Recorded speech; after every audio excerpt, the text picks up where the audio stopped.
ನಮಸ್ಕಾರ. ಮುಖ್ಯಾಂಶಗಳು.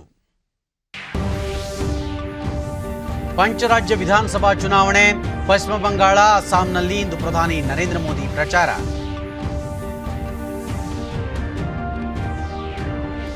ಕೋವಿಡ್-19 ವಿರುದ್ಧದ ಹೋರಾಟದಲ್ಲಿ ಮಹತ್ವದ ಮೈಲುಗಲ್ಲು. ಈವರೆಗೆ 4 ಕೋಟಿಗೂ ಅಧಿಕ ಲಸಿಕೆ ನೀಡಿಕೆ.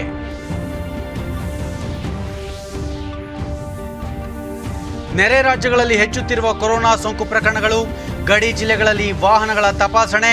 ST Somashekhar. All England badminton championship semifinals ಪ್ರವೇಶಿಸಿದ ಭಾರತದ ಪಿವಿ ಸಿಂಧು.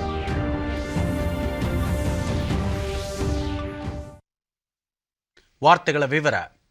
ಪಶ್ಚಿಮ ಬಂಗಾಳ ಮತ್ತು ಅಸ್ಸಾಂ, ಕೇರಳ, ತಮಿಳುನಾಡು ಹಾಗೂ ಪುದುಚೇರಿಗಳಲ್ಲಿ ವಿಧಾನಸಭಾ ಚುನಾವಣಾ ಪ್ರಚಾರ ಬಿರುಸುಗೊಂಡಿದ್ದು, ಪ್ರಧಾನಿ ನರೇಂದ್ರ ಮೋದಿ ಅವರು ಇಂದು ಮತ್ತು ನಾಳೆ 2 ದಿನಗಳ ಕಾಲ ಪಶ್ಚಿಮ ಬಂಗಾಳ ಮತ್ತು ಅಸ್ಸಾಂ ಚುನಾವಣಾ ಪ್ರಚಾರ ಕಾರ್ಯಕ್ರಮಗಳಲ್ಲಿ ಪಾಲ್ಗೊಳ್ಳಲಿದ್ದಾರೆ. ಈ ಕುರಿತು ಟ್ವೀಟ್ ಮಾಡಿರುವ ಪ್ರಧಾನಿ, ಬಿಜೆಪಿ ಅಧಿಕಾರಕ್ಕೆ ಬಂದರೆ ಕೈಗೊಳ್ಳುವ ಅಭಿವೃದ್ಧಿ ಕಾರ್ಯಗಳು ಸೇರಿದಂತೆ ಹಲವು ವಿಷಯಗಳ ಕುರಿತು ತಮ್ಮ ಪ್ರಚಾರ ರ್ಯಾಲಿಯಲ್ಲಿ ವಿವರಿಸುವುದಾಗಿ ತಿಳಿಸಿದ್ದಾರೆ.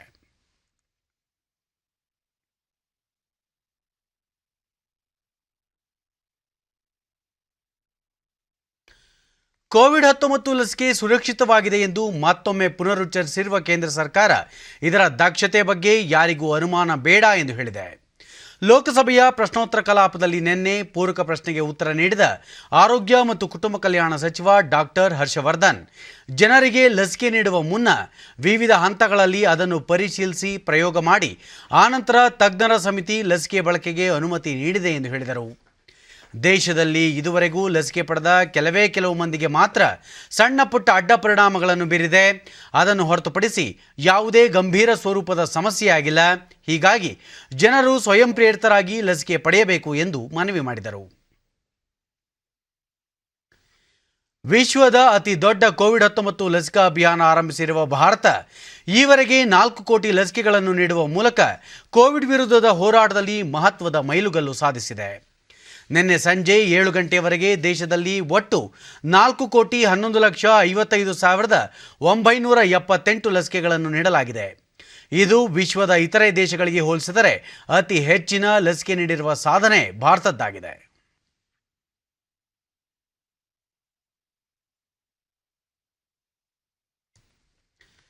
ಕೊರೋನಾ ಸೋಂಕು ಹೆಚ್ಚಾಗುತ್ತಿರುವ ಹಿನ್ನೆಲೆಯಲ್ಲಿ ಕೆಲ ರಾಜ್ಯಗಳಲ್ಲಿ ಕಟ್ಟುನಿಟ್ಟಿನ ನಿರ್ಬಂಧಗಳನ್ನು ಹೇರಲಾಗಿದ್ದು, RT-PCR ತಪಾಸಣೆ ಕಡ್ಡಾಯಗೊಳಿಸಿರುವುದರಿಂದ ಕಳೆದ ಕೆಲ ದಿನಗಳಿಂದ ವಿಮಾನ ಪ್ರಯಾಣಿಕರ ಸಂಖ್ಯೆ ಇಳಿಕೆಯಾಗಿದೆ.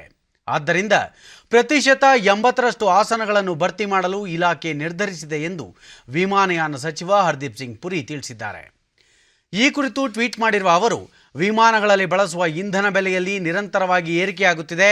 ಆದ್ದರಿಂದ ಕೆಳದರ್ಜೆಯ ಮೇಲಿನ ಶುಲ್ಕವನ್ನು 5% ಹೆಚ್ಚಿಸಲು ಸಚಿವಾಲಯ ನಿರ್ಧರಿಸಿದೆ. ಮೇಲ್ದರ್ಜೆಯ ಶುಲ್ಕವನ್ನು ಯಥಾಸ್ಥಿತಿ ಕಾಯ್ದುಕೊಳ್ಳಲಾಗುವುದು. ದೈನಂದಿನ ಪ್ರಯಾಣಿಕರ ಸಂಖ್ಯೆ 3.5 ಲಕ್ಷ ದಾಟಿದರೆ 100% ಪ್ರಯಾಣಿಕರ ಸಂಚಾರಕ್ಕೆ ಅವಕಾಶ ಕಲ್ಪಿಸಲಾಗುವುದು ಎಂದು ತಿಳಿಸಿದ್ದಾರೆ. ಮೈಸೂರು ಜಿಲ್ಲೆಯಲ್ಲಿ ಕೊರೋನಾ ಸೋಂಕು ನಿಯಂತ್ರಣ ಕ್ರಮಗಳ ಕುರಿತು ಜಿಲ್ಲಾ ಉಸ್ತುವಾರಿ ಸಚಿವ ಎಸ್ಟಿ ಸೋಮಶೇಖರ್ ನಿನ್ನೆ ಅಧಿಕಾರಿಗಳೊಂದಿಗೆ ಸಭೆ ನಡೆಸಿದರು. ಜಿಲ್ಲಾಧಿಕಾರಿ ರೋಹಿಣಿ ಸಿಂಧೂರಿ ಸೇರಿದಂತೆ ವಿವಿಧ ಅಧಿಕಾರಿಗಳೊಂದಿಗೆ ಸಮಾಲೋಚನೆ ನಡೆಸಿ ಸೋಂಕು ನಿಯಂತ್ರಣಕ್ಕೆ ಕೈಗೊಳ್ಳಬೇಕಾಗಿರುವ ಮುನ್ನೆಚ್ಚರಿಕಾ ಕ್ರಮಗಳ ಕುರಿತು ಚರ್ಚೆ ನಡೆಸಿದರು. ಮಾರ್ಚಿಂದ ಏನು ಕೊರೋನಾ ಸ್ಟ್ಯಾಟಿಸ್ಟಿಕ್ಸ್ ನೋಡಿದ್ರೆ ನಮಗೆ ಈಗಿರುವಂತ ನಂಬರ್ಸ್ ಏನು ನಾವು ನೋಡ್ತಾ ಇದ್ದೀವಿ, ಡಿವೈಡ್ ಮಾಡಿ ಏನು ಇಶ್ಯೂಸ್ ಕೆಲವೊಬ್ರು ಮಾತಾಡ್ತಿದ್ರೆ ಅದಕ್ಕೆ ಐಸಿ ಕ್ಯಾಂಪೇನ್ ಅನ್ನು ನಾವು ಸ್ವಲ್ಪ ಚೆನ್ನಾಗಿ ಮಾಡಿದ್ದೀವಿ. ವ್ಯಾಕ್ಸಿನೇಷನ್ ಆಗಿದೆ ಅಷ್ಟೇ. ಬರುವ 15 ಡೇಸ್ ನಲ್ಲಿ ಎಲ್ಲರೂ ವ್ಯಾಕ್ಸಿನೇಷನ್ ಮಾಡಬೇಕು ಅಂತ ಬಳಿಕ ಮಾಧ್ಯಮಗಳೊಂದಿಗೆ ಎಸ್ಟಿ ಸೋಮಶೇಖರ್, ಜಿಲ್ಲೆಯಲ್ಲಿ ಕೊರೋನಾ ಸೋಂಕು ಹರಡದಂತೆ ಕಟ್ಟುನಿಟ್ಟಿನ ಕ್ರಮ ಕೈಗೊಳ್ಳಲಾಗಿದೆ. ರಾಜ್ಯ ಮತ್ತು ಹೊರ ರಾಜ್ಯಗಳಿಂದ ಆಗಮಿಸುವ ಎಲ್ಲಾ ವಾಹನಗಳನ್ನು ಚೆಕ್ ಪೋಸ್ಟ್ಗಳಲ್ಲಿ ತಪಾಸಣೆ ನಡೆಸಲಾಗುತ್ತಿದೆ. ಅಗತ್ಯ ಮುನ್ನೆಚ್ಚರಿಕಾ ಕ್ರಮಗಳನ್ನು ಕೈಗೊಳ್ಳುವುದರಿಂದ ಸೋಂಕನ್ನು ನಿಯಂತ್ರಿಸಬಹುದು ಎಂದರು. ಇತ್ತೀಚೆಗೆ ವಿಧಾನಮಂಡಲದಲ್ಲಿ ಜ್ವಲಂತ ಸಮಸ್ಯೆಗಳ ಕುರಿತು ಚರ್ಚೆ ನಡೆಯುತ್ತಿಲ್ಲ ಎಂದು ಅಸಮಾಧಾನ ಹೊರಹಾಕಿದರು. ಸಿಡಿ ಪ್ರಕರಣ ಕುರಿತು ಎಸ್ಐಟಿ ಕೂಲಂಕಷವಾಗಿ ತನಿಖೆ ನಡೆಸುತ್ತಿದೆ. ಶೀಘ್ರವೇ ಆರೋಪಿಗಳನ್ನು ಬಂಧಿಸಲಾಗುವುದು. ರಮೇಶ್ ಜಾರಕಿಹೊಳಿ ಆರೋಪ ಮುಕ್ತರಾಗಿ ಹೊರಬರುತ್ತಾರೆ ಎಂದು ಸೋಮಶೇಖರ್ ವಿಶ್ವಾಸ ವ್ಯಕ್ತಪಡಿಸಿದರು. ಸ್ಟ್ರಿಕ್ಟ್ ಆಗಿ ಮಾಡಿ ಅಂತ ಹೇಳಿದ್ರು, ಅದೇ ತರ SP ಅವರು ಕೂಡ ಮಾಡ್ತಾ ಇದ್ದಾರೆ. ಅದೆಲ್ಲ SIT ಅವರು ಸೂಕ್ಷ್ಮವಾಗಿ ಗಮನಿಸ್ತಿದ್ದಾರೆ. ಇದಕ್ಕೆ ಸಂಬಂಧಪಟ್ಟದ್ದು ಎಲ್ಲವನ್ನ ಸೂಕ್ಷ್ಮವಾಗಿ ಗಮನಿಸ್ತಿದ್ದಾರೆ. ಭಾರಿ ಕೆಳ ಹಂತದಿಂದ ಅವರು ವೆರಿಫಿಕೇಶನ್ ಮಾಡ್ತಕ್ಕಂಥದ್ದು ಅವೆಲ್ಲ ಕೂಡ ಮಾಡ್ತಿದ್ದಾರೆ.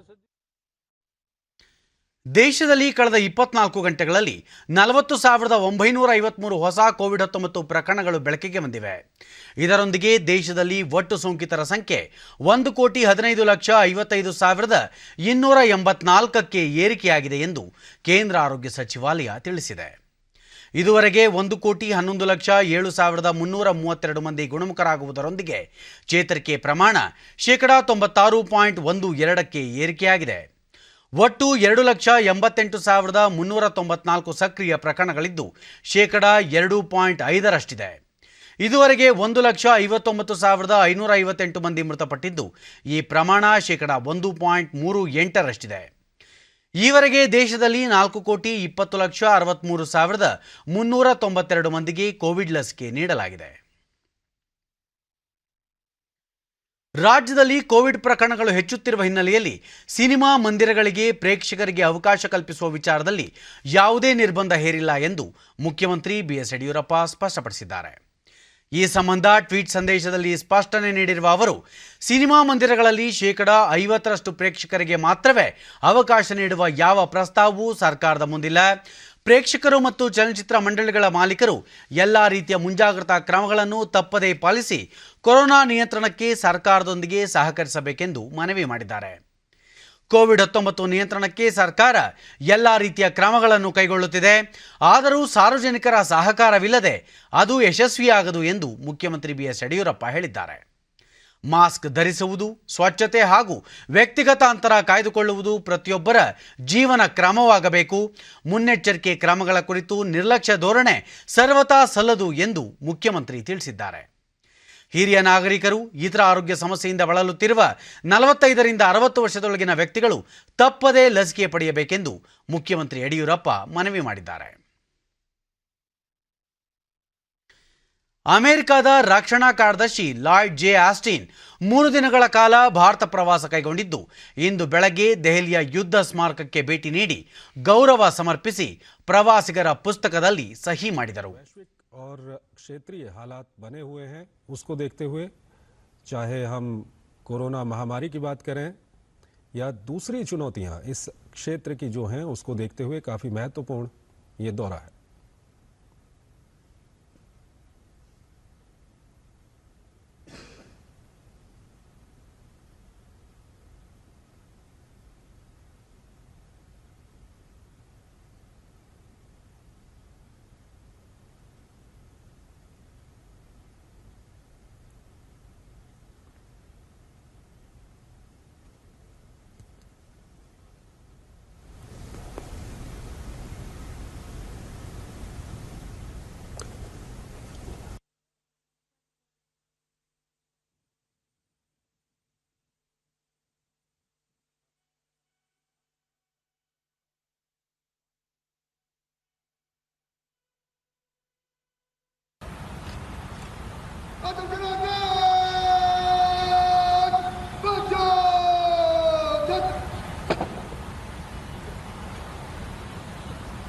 है या लेटेस्ट तकनीक की बात करी जाए या भारतीय नेवी एयरफोर्स के लिहाज से जो प्लेटफॉर्म्स हैं उनकी बात की जाए, तमाम जो मुद्दे हैं उन पर डिस्कशन होगा. खास तौर पर जो स्ट्राइक सर्विसेज की जरूरत, सुधीर, अमेरिका के बीच के संबंधों को भी एक दर्शाने वाला ये कदम है बाइडेन प्रशासन का कि उन्होंने अपने रक्षा मंत्री को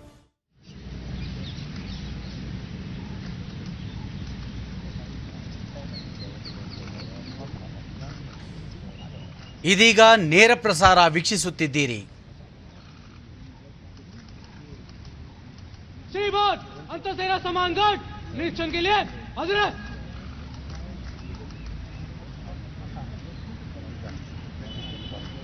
ದೆಹಲಿಯ ವಿಜ್ಞಾನ ಭವನದಲ್ಲಿ ಲಾಯ್ಡ್ ಅವರಿಗೆ ಸೇನಾ ಗೌರವ ನೀಡಲಾಗುತ್ತಿದೆ.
ಇದಕ್ಕೂ ಮುನ್ನ ಲಾಯ್ಡ್ ಅವರು ರಕ್ಷಣಾ ಸಚಿವ ರಾಜನಾಥ್ ಸಿಂಗ್ ಅವರನ್ನು ಭೇಟಿಯಾದರು. ಅದಕ್ಕೂ ಮುನ್ನ ದೆಹಲಿಗೆ ಆಗಮಿಸಿದ ಅಮೆರಿಕದ ರಕ್ಷಣಾ ಕಾರ್ಯದರ್ಶಿ ಲಾಯ್ಡ್ ಜೆ ಆಸ್ಟಿನ್ ಅವರನ್ನು ವಿಮಾನ ನಿಲ್ದಾಣದಲ್ಲಿ 3 ಪಡೆಗಳ ಪ್ರತಿನಿಧಿಗಳು ಬರಮಾಡಿಕೊಂಡರು.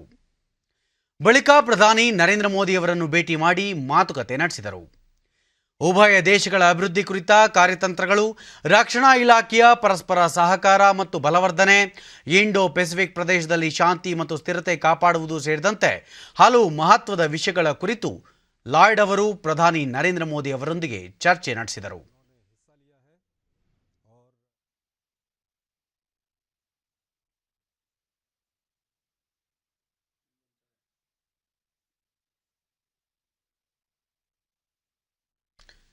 ಇಂದು ಲಾಯ್ಡ್ ಅವರು ರಕ್ಷಣಾ ಸಚಿವ ರಾಜನಾಥ್ ಸಿಂಗ್ ಮತ್ತು ಸರ್ಕಾರದ ಇತರ ಉನ್ನತ ನಾಯಕರನ್ನು ಭೇಟಿ ಮಾಡಲಿದ್ದು, ಎರಡೂ ದೇಶಗಳ ನಡುವಿನ ರಕ್ಷಣಾ ಪಾಲುದಾರಿಕೆಯನ್ನು ಬಲಪಡಿಸುವ ಸಂಬಂಧ ಮಾತುಕತೆ ನಡೆಸುವ ನಿರೀಕ್ಷೆ ಇದೆ. ಆಸ್ಟಿನ್ ಅವರು ತಮ್ಮ ಪ್ರಥಮ ಸಾಗರೋತ್ತರ ಭೇಟಿಗೆ ಭಾರತವನ್ನು ಆಯ್ಕೆ ಮಾಡಿಕೊಂಡಿರುವುದು ಭಾರತ ಅಮೆರಿಕ ಪಾಲುದಾರಿಕೆ ಎಷ್ಟು ಬಲವಾಗಿದೆ ಎಂಬುದಕ್ಕೆ ಸಾಕ್ಷಿಯಾಗಿದೆ.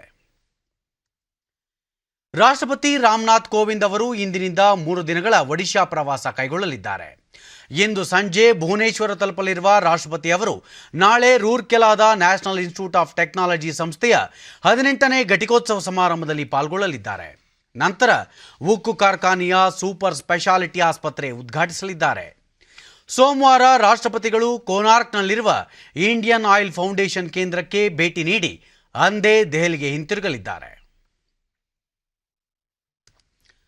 ಅಪರಾಧ ಪ್ರಕರಣಗಳ ಪತ್ತೆ ಮತ್ತು ನಿಗ್ರಹಕ್ಕೆ ನೂತನ ತಂತ್ರಜ್ಞಾನ ಬಳಕೆ ಮತ್ತು ಪೊಲೀಸ್ ಇಲಾಖೆಯ ಆಧುನೀಕರಣಕ್ಕೆ ಜರ್ಮನಿ ದೇಶದ ಬವೇರಿಯಾ ರಾಜ್ಯದೊಂದಿಗೆ ಒಡಂಬಡಿಕೆ ಮಾಡಿಕೊಂಡಿದ್ದು, ಅಪರಾಧಗಳನ್ನು ನಿಯಂತ್ರಿಸಲು ಇದು ಸಹಕಾರಿಯಾಗಿದೆ ಎಂದು ಗೃಹ ಹಾಗೂ ಕಾನೂನು ಮತ್ತು ಸಂಸದೀಯ ಸಚಿವ ಬಸವರಾಜ ಬೊಮ್ಮಾಯಿ ತಿಳಿಸಿದ್ದಾರೆ.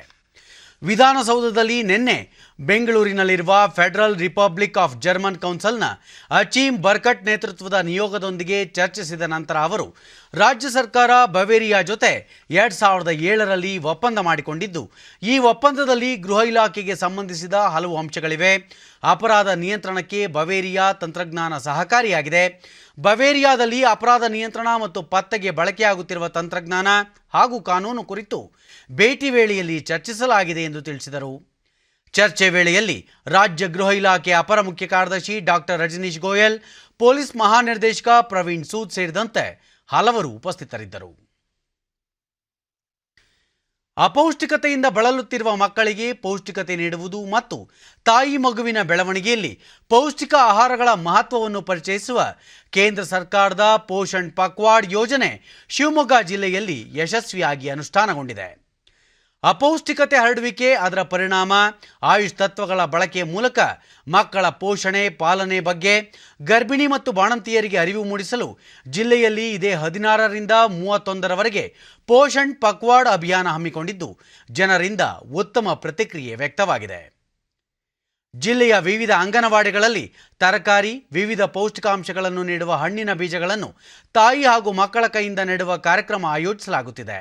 ಅಲ್ಲದೆ ಸಸಿಗಳಿಗೆ ರಸಗೊಬ್ಬರ ಹಾಗೂ ನೀರುಣಿಸುವ ಕಾರ್ಯವೂ ನಡೆಯುತ್ತಿದ್ದು, ಗ್ರಾಮ ಪಂಚಾಯತ್ ಮತ್ತು ನ್ಯಾಷನಲ್ ಸೀಡ್ಸ್ ಕಾರ್ಪೊರೇಷನ್ ಲಿಮಿಟೆಡ್ ತರಕಾರಿ ಬೀಜಗಳನ್ನು ನೀಡಿ ಯೋಜನೆಯ ಯಶಸ್ಸಿಗೆ ಸಹಕರಿಸುತ್ತಿದೆ.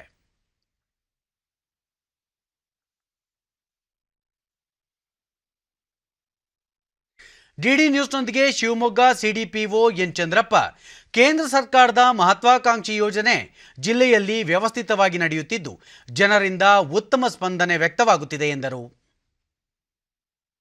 ಹೀಗೆ ಪಂಚಸೂತ್ರಗಳನ್ನು ಅಳವಡಿಸಿಕೊಂಡು ಕೋವಿಡ್ ನಿಯಮಗಳನ್ನು ಕಡ್ಡಾಯವಾಗಿ ಪಾಲನೆ ಮಾಡಿಕೊಂಡು ನಾವಿಲ್ಲಿ ಗಿಡ ನಡೆಸ್ತಕ್ಕಂಥದ್ದು, ಹಾಗೆಯೇ ಪೋಷಣ್ ರಥ ಅಂತ ಹೇಳಿ ಮಾಡಿ ಅವ್ರನ್ನ ಜಾಥಾಗಳಲ್ಲಿ ಕರ್ಕೊಂಡು ಹೋಗ್ತಕ್ಕಂಥದ್ದು, ಹಾಗೆ ಆ ಸಂದರ್ಭದಲ್ಲಿ ಸಾಮಾಜಿಕ ಅಂತರವನ್ನು ಕಾಪಾಡಿಕೊಳ್ತಕ್ಕಂಥದ್ದು ಮತ್ತು ಮಾಸ್ಕ್ಗಳನ್ನು ಧರಿಸಿಕೊಂಡು ನಾವು ಕೋವಿಡ್ ನಿಯಮಗಳನ್ನು ಕಡ್ಡಾಯ ಪಾಲನೆ ಮಾಡಿಕೊಂಡು ಈ ಪೋಷಣ್ ಪಕ್ವಾಡ ಕಾರ್ಯಕ್ರಮಗಳನ್ನು ಮಾರ್ಗಸೂಚಿ ಅನ್ವಯ ನಾವು ಮಾಡ್ತಾ ಇದ್ದೇವೆ.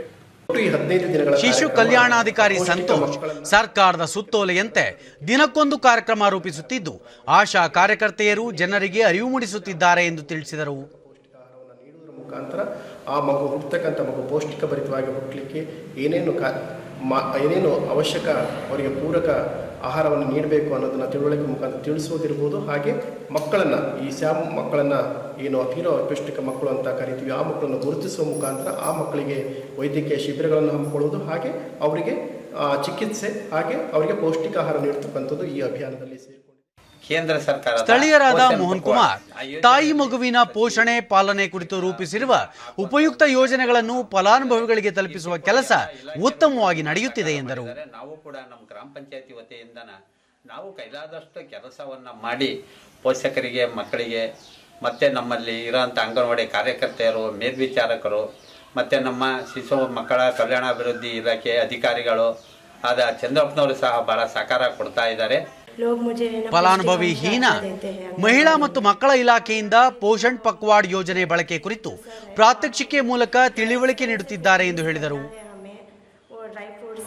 फिर है ना भाजी वगैरह ऐसा अच्छा खाने के लिए और हम ना माहिती दे के जा रहे हैं और हमें आंगनवाड़ी वाले हैं ना बहुत ही है ना हेल्प करते हैं. ಮತ್ತೋರ್ವ ಫಲಾನುಭವಿ ಉಷಾ ಕೇಂದ್ರ ಸರ್ಕಾರದ ಈ ಯೋಜನೆಯಡಿ ತಾವು ಅಗತ್ಯ ಸೌಲಭ್ಯ ಪಡೆಯುತ್ತಿರುವುದಾಗಿ ತಿಳಿಸಿದರು. ಭಾರತ ಸರ್ಕಾರ ಪೋಷಣೆ ಅಭಿವೃದ್ಧಿಗಾಗಿ ಪೋಷಣೆ ಅಭಿವೃದ್ಧಿಗೋಸ್ಕರ ಈ ಕಾರ್ಯಕ್ರಮವನ್ನು ಹಮ್ಮಿಕೊಂಡಿದ್ದಾರೆ.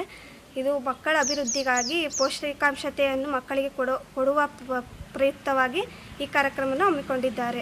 ನಮ್ಮ ಹುಳಕೆರೆ ಕುಮಾರಿ ಮೇಘಶ್ರೀ ಅಂಗನವಾಡಿಯಲ್ಲಿ ನೆಟ್ಟಿರುವ ತರಕಾರಿ ಹಾಗೂ ಹೂವಿನ ಗಿಡಗಳಿಗೆ ತಾವು ನಿತ್ಯವೂ ನೀರು ಹಾಕುವುದಾಗಿ ಹೇಳಿದರು. ನೀರು ಹಾಕ್ತೀವಿ, ತರಕಾರಿ ಬೆಳಿತೀವಿ. ದೇಶದ 25 ರಾಜ್ಯ ಮತ್ತು ಕೇಂದ್ರಾಡಳಿತ ಪ್ರದೇಶಗಳ ಕೇಂದ್ರ ಸರ್ಕಾರದ ವಿವಿಧ ಇಲಾಖಾ ಕಚೇರಿಗಳ ಮೇಲೆ ಸಿಬಿಐ ಅಧಿಕಾರಿಗಳು ದಾಳಿ ಮಾಡಿ ತಪಾಸಣೆ ನಡೆಸಿದ್ದಾರೆ. ಭ್ರಷ್ಟಾಚಾರ ಕುರಿತು ದೂರುಗಳು ಕೇಳಿಬಂದ ಹಿನ್ನೆಲೆಯಲ್ಲಿ ಏಕಕಾಲಕ್ಕೆ ದೇಶಾದ್ಯಂತ ಕಾರ್ಯಾಚರಣೆ ನಡೆಸಿರುವ ಸಿಬಿಐ ತಂಡ ರೈಲ್ವೆ ಇಲಾಖೆ, BSNL, food corporation, Indian oil, military engineering ವಿಭಾಗ ಸೇರಿದಂತೆ ವಿವಿಧ ಕಚೇರಿಗಳ ಮೇಲೆ ದಾಳಿ ನಡೆಸಿ ದಾಖಲೆಗಳ ಪರಿಶೀಲನೆ ನಡೆಸುತ್ತಿದೆ. ಅಹಮದಾಬಾದ್, ಗೋವಾ, ಬೆಂಗಳೂರು, ಮುಂಬೈ, ಹೈದರಾಬಾದ್, ವಿಶಾಖಪಟ್ಟಣಂ ಸೇರಿದಂತೆ ದೇಶದ ವಿವಿಧ ನಗರಗಳ ಕಚೇರಿಗಳಲ್ಲಿ ಪರಿಶೀಲನೆ ನಡೆಸಲಾಗುತ್ತಿದೆ. ಕೊಡಗು ಜಿಲ್ಲೆಯ ಪೊನ್ನಂಪೇಟೆ ವಲಯದ ಗ್ರಾಮಗಳ ವ್ಯಾಪ್ತಿಯಲ್ಲಿ ಕಳೆದ ಕೆಲ ದಿನಗಳ ಹಿಂದೆ ಜನರ ಪ್ರಾಣಹಾನಿ ಉಂಟು ಮಾಡಿ ಭಯಭೀತಿ ಉಂಟು ಮಾಡಿದ್ದ ಹುಲಿಯ ಮೃತದೇಹ ಪತ್ತೆಯಾಗಿದೆ. ಈ ಕುರಿತು ಅರಣ್ಯ ಇಲಾಖೆ ಟ್ವೀಟ್ ಮಾಡಿದ್ದು, ಲಕ್ಕುಂದ ಸ್ಥಳದಲ್ಲಿ ಹುಲಿಯ ಮೃತದೇಹ ಪತ್ತೆಯಾಗಿದೆ ಎಂದು ತಿಳಿಸಿದೆ. ಹುಲಿಯ ಮೃತದೇಹವನ್ನು ಮರಣೋತ್ತರ ಪರೀಕ್ಷೆಗೆ ಒಳಪಡಿಸಲಾಗಿದ್ದು, ಸಂಗ್ರಹಿಸಿದ ಮಾದರಿಗಳನ್ನು ವಿಧಿ ವಿಜ್ಞಾನ ಪರೀಕ್ಷೆಗೆ ಕಳುಹಿಸಲಾಗಿದೆ. ವರದಿ ಬಂದ ನಂತರ ಸಾವಿನ ನಿಖರ ಕಾರಣ ತಿಳಿಯಲಿದೆ ಎಂದು ಇಲಾಖೆ ಸ್ಪಷ್ಟಪಡಿಸಿದೆ. ಇಂದು ವಿಶ್ವ ಗುಬ್ಬಚ್ಚಿ ದಿನ. ಗುಬ್ಬಚ್ಚಿ ಪದವೇ ಮನಗಳಿಗೆ ಮುದ ನೀಡುತ್ತದೆ. ಪ್ರತಿ ಮನೆಯ ಅಂಗಳದಲ್ಲಿ ಚಿಲಿಪಿಲಿ ಸದ್ದುಗಳೊಂದಿಗೆ ನಮ್ಮ ಜೀವನದಲ್ಲಿ ಹಾಸುಹೊಕ್ಕಾಗಿರುವ ಗುಬ್ಬಿಗಳು ಗ್ರಾಮೀಣ ಭಾಗದಲ್ಲಿ ಹೆಚ್ಚಿನ ಪ್ರಮಾಣದಲ್ಲಿ ಕಂಡುಬರುತ್ತಿವೆ. ಆದರೆ ಇತ್ತೀಚಿನ ದಿನಗಳಲ್ಲಿ ಗುಬ್ಬಿಗಳ ಸಂಖ್ಯೆ ಕ್ಷೀಣಿಸುತ್ತಿರುವುದು ಪಕ್ಷಿ ಪ್ರಿಯರಲ್ಲಿ ಆತಂಕವನ್ನುಂಟು ಮಾಡಿದೆ. ಗುಬ್ಬಿಗಳ ಸಂತತಿಯ ಉಳಿವಿಗಾಗಿ ಇತ್ತೀಚಿನ ದಿನಗಳಲ್ಲಿ ಜಾಗೃತಿ ಆರಂಭಗೊಂಡಿದೆ. ಪರಿಸರದಲ್ಲಿ ಸಮತೋಲನ ಕಾಪಾಡಲು ಗುಬ್ಬಿಗಳ ಅವಶ್ಯಕತೆಯೂ ಮಹತ್ವದ್ದಾಗಿದ್ದು, ಇವುಗಳ ಸಂತತಿ ಉಳಿವಿಗೆ ಪ್ರತಿಯೊಬ್ಬರೂ ಪಣ ತೊಡುವ ಅಗತ್ಯವಿದೆ. ರೈತರಿಂದ ರೈತರಿಗಾಗಿ ರೈತರಿಗೋಸ್ಕರ ಎಂಬ ಘೋಷವಾಕ್ಯದಡಿ ಅನೇಕ ರೈತರು ಕೃಷಿ ಕ್ಷೇತ್ರದಲ್ಲಿ ವಿಭಿನ್ನ ಪ್ರಯತ್ನಗಳನ್ನು ಮಾಡಿ ಯಶಸ್ವಿಯಾಗಿದ್ದಾರೆ. ರೈತರು ಒಂದಾದರೆ ಕೃಷಿ ಮಾರುಕಟ್ಟೆ ಹಾಗೂ ಸಂಕಷ್ಟಗಳ ಪರಿಹಾರ ಸಾಧ್ಯ ಎಂಬುದು ಇಲ್ಲಿ ಸಾಬೀತಾಗಿದೆ. ಬೆಂಗಳೂರು ಗ್ರಾಮಾಂತರ ಜಿಲ್ಲೆಯ ದೇವನಹಳ್ಳಿ ತಾಲೂಕಿನ ಬೂದಿಗೆರೆ ಹೋಬಳಿಯ ಗಂಗಾದೇವಿ ರೈತ ಉತ್ಪಾದಕರ ಸಂಸ್ಥೆ ಹಲವು ಕೃಷಿಕರ ಬದುಕಿಗೆ ಆಸರೆಯಾಗಿದೆ. ರೈತರಿಂದಲೇ ಸ್ಥಾಪಿತವಾದ ಈ ಸಂಸ್ಥೆ ಸ್ಥಳೀಯ ಮಾರುಕಟ್ಟೆ ವ್ಯವಸ್ಥೆ, ಬೆಂಬಲ ಬೆಲೆ, ಕೃಷಿ ಉಪಕರಣಗಳ ಪೂರೈಕೆ ಜೊತೆಗೆ ಕೃಷಿ ಯೋಜನೆಗಳ ಕುರಿತು ಅರಿವು ಮೂಡಿಸುತ್ತಿರುವುದು ವಿಶೇಷವಾಗಿದೆ. 11 ಹಳ್ಳಿಗಳಲ್ಲಿ 47 ರೈತ ಗುಂಪುಗಳನ್ನು ಈ ಸಂಸ್ಥೆ ಹೊಂದಿದೆ.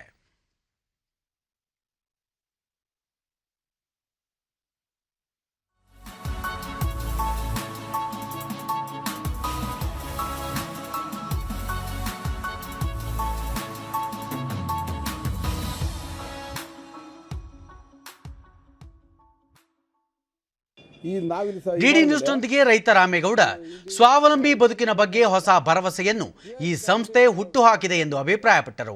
ಪ್ರತಿಯೊಬ್ಬ ರೈತರು ಇಲ್ಲೇ ಬಂದು ತಗೊಂಡು ಹೋಗ್ತಾ ಇದ್ದಾರೆ.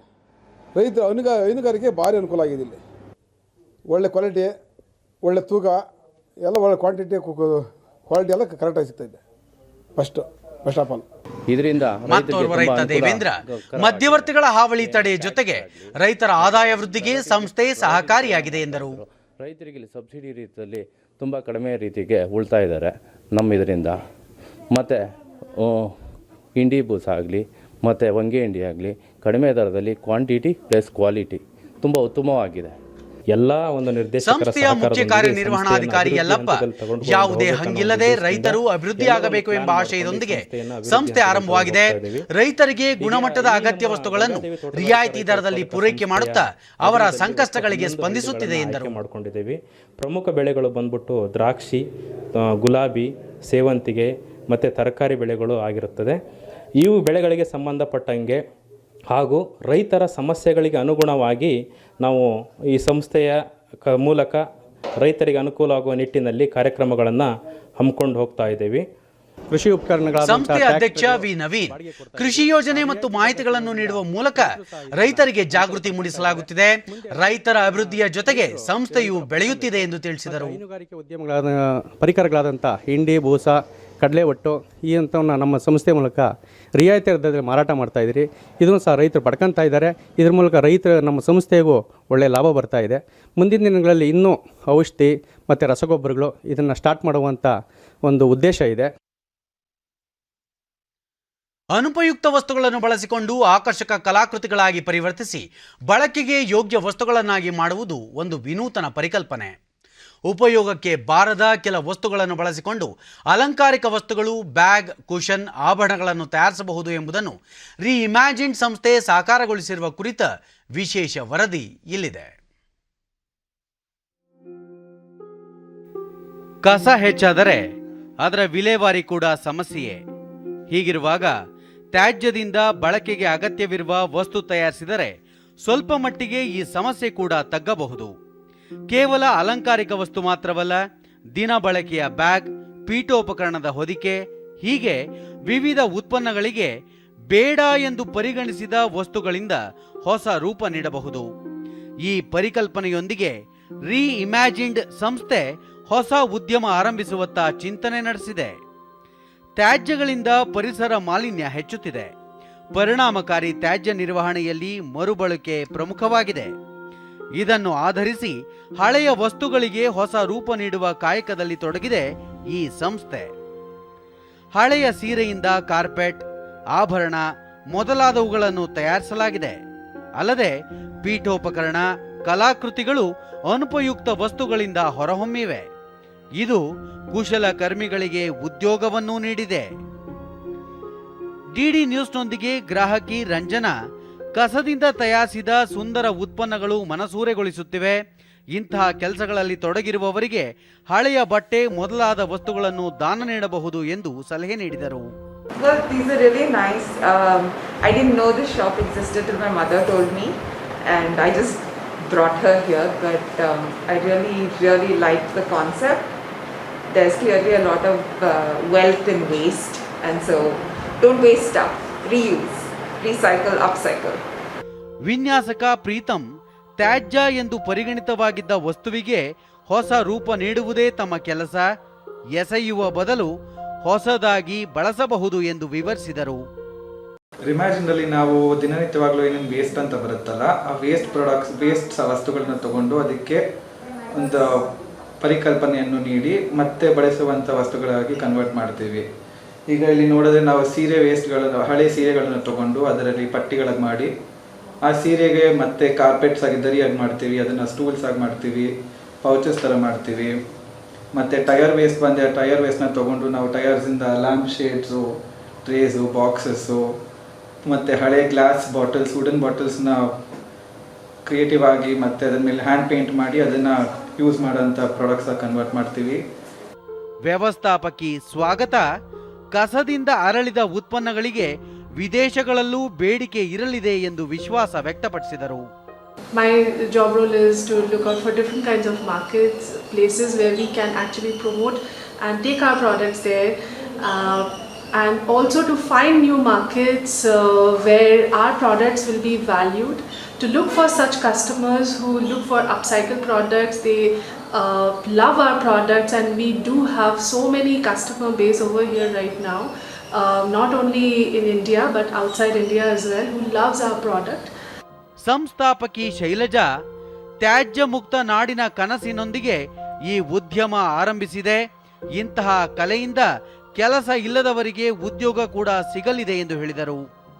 So we source materials like say old sarees, old bed sheets and everything from people. So people come forward and donate this waste to us so that we can repurpose them and transform them into products. So many people are now conscious about repurposing and routing their material so that it can be visualized into different products. So a lot of our material actually comes through us through donations, both from individuals as well as corporates and manufacturers.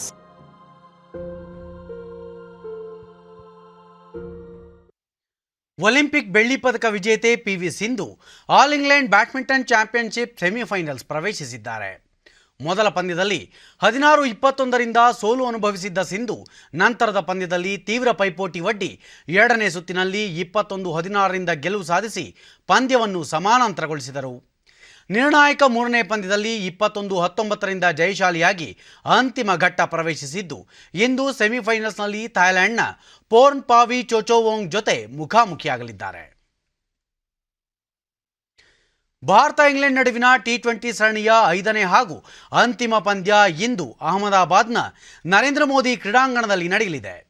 ಈ ಪಂದ್ಯ ಎರಡೂ ತಂಡಗಳಿಗೆ ಪ್ರತಿಷ್ಠೆಯಾಗಿದ್ದು ಕಳೆದ 4 ಪಂದ್ಯಗಳಲ್ಲಿ ಎರಡೂ ತಂಡಗಳು ತೀವ್ರ ಪೈಪೋಟಿ ಒಡ್ಡಿ 2-2ರ ಸಮಬಲ ಸಾಧಿಸಿವೆ.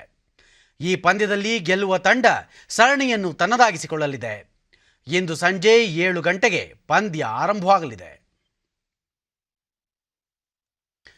ಪ್ರಧಾನಿ ನರೇಂದ್ರ ಮೋದಿಯವರು ಈ ತಿಂಗಳ 28ರ ಭಾನುವಾರದಂದು ಆಕಾಶವಾಣಿಯ ತಮ್ಮ ಮಾಸಿಕ ಮನ್ ಕಿ ಬಾತ್ ಕಾರ್ಯಕ್ರಮದಲ್ಲಿ ದೇಶದ ಜನತೆಯನ್ನುದ್ದೇಶಿಸಿ ಮಾತನಾಡಲಿದ್ದಾರೆ. ಇದು ಮನ್ ಕಿ ಬಾತ್ನ 75ನೇ ಸಂಚಿಕೆಯಾಗಿದೆ. ಈ ಸಂಬಂಧ ಟ್ವೀಟ್ ಮಾಡಿರುವ ಪ್ರಧಾನಿ, ಈ ಮನ್ ಕಿ ಬಾತ್ ಕಾರ್ಯಕ್ರಮ ಹೊಸ ವಿಚಾರಧಾರೆಗಳು, ಆಸಕ್ತಿದಾಯಕ ವಿಷಯಗಳು ಮತ್ತು ಜೀವನದ ಉನ್ನತಿಗೆ ಪ್ರೇರಣೆ ನೀಡುವ ವಿಚಾರಗಳನ್ನು ಹಂಚಿಕೊಳ್ಳಲು ಒಂದು ಉತ್ತಮ ವೇದಿಕೆಯಾಗಿದೆ ಎಂದು ತಿಳಿಸಿದ್ದಾರೆ. ಈ ಹಿನ್ನೆಲೆಯಲ್ಲಿ ಮನ್ ಕಿ ಬಾತ್ ಕಾರ್ಯಕ್ರಮಕ್ಕೆ ನಮೋ ಆ್ಯಪ್ ಅಥವಾ ಮೈಗೌ ಓಪನ್ ಫೋರಂನಲ್ಲಿ ತಮ್ಮ ಅಭಿಪ್ರಾಯಗಳನ್ನು ಹಂಚಿಕೊಳ್ಳುವಂತೆ ದೇಶದ ಜನತೆಗೆ ಮನವಿ ಮಾಡಿದ್ದಾರೆ. ಜನರು ತಮ್ಮ ಸಲಹೆ ಅಭಿಪ್ರಾಯಗಳನ್ನು ಇದೇ 25ರೊಳಗೆ ಟೋಲ್ ಫ್ರೀ ನಂಬರ್ 1800117800ಗೆ ಕರೆ ಮಾಡಿ ಹಿಂದಿ ಅಥವಾ ಇಂಗ್ಲಿಷ್ನಲ್ಲಿ ದಾಖಲಿಸಬಹುದು ಅಥವಾ 1922 ಸಂಖ್ಯೆಗೆ ಮಿಸ್ಡ್ ಕಾಲ್ ಸಹ ನೀಡಿ ಸಲಹೆಯನ್ನು ದಾಖಲಿಸಬಹುದಾಗಿದೆ. ಕೊನೆಯಲ್ಲಿ ಮತ್ತೊಮ್ಮೆ ಮುಖ್ಯಾಂಶಗಳು. ಪಂಚರಾಜ್ಯ ವಿಧಾನಸಭಾ ಚುನಾವಣೆ, ಪಶ್ಚಿಮ ಬಂಗಾಳ, ಅಸ್ಸಾಂನಲ್ಲಿ ಇಂದು ಪ್ರಧಾನಿ ನರೇಂದ್ರ ಮೋದಿ ಪ್ರಚಾರ. ಕೋವಿಡ್-19 ವಿರುದ್ಧದ ಹೋರಾಟದಲ್ಲಿ ಮಹತ್ವದ ಮೈಲುಗಲ್ಲು, ಈವರೆಗೆ 4 ಕೋಟಿಗೂ ಅಧಿಕ ಲಸಿಕೆ ನೀಡಿಕೆ. ನೆರೆ ರಾಜ್ಯಗಳಲ್ಲಿ ಹೆಚ್ಚುತ್ತಿರುವ ಕೊರೋನಾ ಸೋಂಕು ಪ್ರಕರಣಗಳು, ಗಡಿ ಜಿಲ್ಲೆಗಳಲ್ಲಿ ವಾಹನಗಳ ತಪಾಸಣೆ. ST Somashekhar. All England badminton championship semifinals ಪ್ರವೇಶಿಸಿದ ಭಾರತದ PV ಸಿಂಧು. ನಮ್ಮ ವಾರ್ತಾ ಪ್ರಸಾರವನ್ನು ನೀವು ಡಿಡಿ ಚಂದನ ನ್ಯೂಸ್ ಯೂಟ್ಯೂಬ್ ಚಾನೆಲ್ನಲ್ಲೂ ವೀಕ್ಷಿಸಬಹುದು. ನಮ್ಮ ಮುಂದಿನ ವಾರ್ತಾ ಪ್ರಸಾರ ಮಧ್ಯಾಹ್ನ 1 ಗಂಟೆಗೆ. ನಮಸ್ಕಾರ.